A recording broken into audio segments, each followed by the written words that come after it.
ये समझना होगा कि हिंदुस्तान के राजनीतिक स्ट्रक्चर में हो क्या रहा है। आरएसएस ने और बीजेपी ने और खासतौर से नरेंद्र मोदी जी ने जो स्ट्रैटेजी बनाई है उसका फाउंडेशन क्या है, उसकी नींव क्या है, सबसे पहले यह समझना है। नरेंद्र मोदी जी ने जैसे अदानी जी की मोनोपोली है पोर्ट्स पर, इंफ्रास्ट्रक्चर पर, डिफेंस में, वैसे नरेंद्र मोदी जी ने पॉलिटिकल फाइनेंस की मोनोपोली बनाई है। कैसे बनाई है?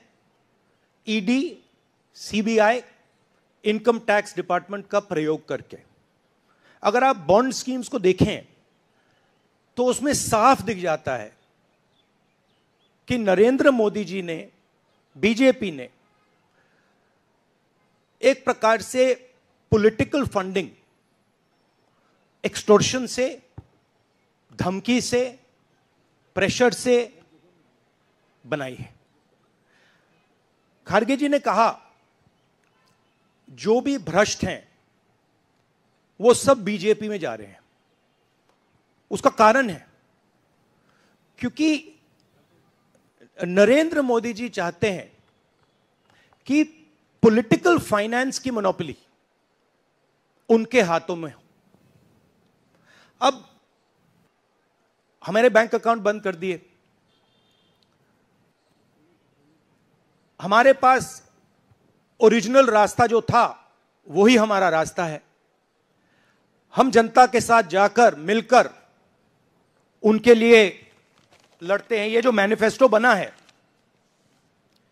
ये मैनिफेस्टो कांग्रेस पार्टी ने नहीं बनाया है। ये मैनिफेस्टो हिंदुस्तान की जनता ने बनाया है। हमने सिर्फ इसको लिखा है, ठीक है, और हमने सिर्फ इसको लिखा है। जो किसानों ने हमें बताया, खारगे जी को बताया, मुझे बताया, बाकी नेताओं को बताया, वो हमने लिखा है। चाहे वो रोजगार की बात हो, चाहे वो कॉन्ट्रैक्ट लेबर की बात हो, हजारों लोगों से बात करके हमने ये हिंदुस्तान की आवाज है, ये लिखी है।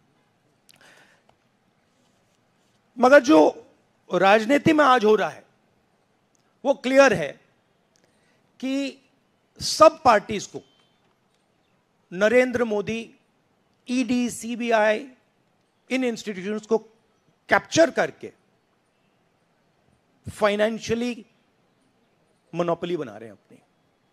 और चुनाव के बाद रियलिटी है कि ये जो फाइनेंशियल मोनोपोली बड़ी इंटरेस्टिंग चीज है, क्योंकि सारा इंफॉर्मेशन, सारा का सारा इंफॉर्मेशन, किससे एक्सटॉर्शन किया है, किसको कॉन्ट्रैक्ट दिया है, कॉन्ट्रैक्ट देने के बाद उसने कितना पैसा दिया है, वो पूरी ब्लूप्रिंट, पूरी की पूरी ब्लूप्रिंट इलेक्टोरल बॉन्ड्स में लिखी हुई है। तो नरेंद्र मोदी जी ने आज नहीं तो कल ऑपोजिशन को पूरी chargesheet, proof sheet electoral bonds के थ्रू पकड़ा दी है। तो इसीलिए थोड़ा टेरर हो रहा है उनको, इसीलिए नंबर निकला है 400 पार। इसलिए ये महाराष्ट्र में हमारे नेता ले जा रहे हैं, हरियाणा में सब जगह हमारे नेता ले जा रहे हैं, क्योंकि इनको लग रहा है कि भैया अगर 400 पार नहीं 180 हो गई, 160 हो गई, 140 हो गई तो नैया पार हो जाएगी। Thank you.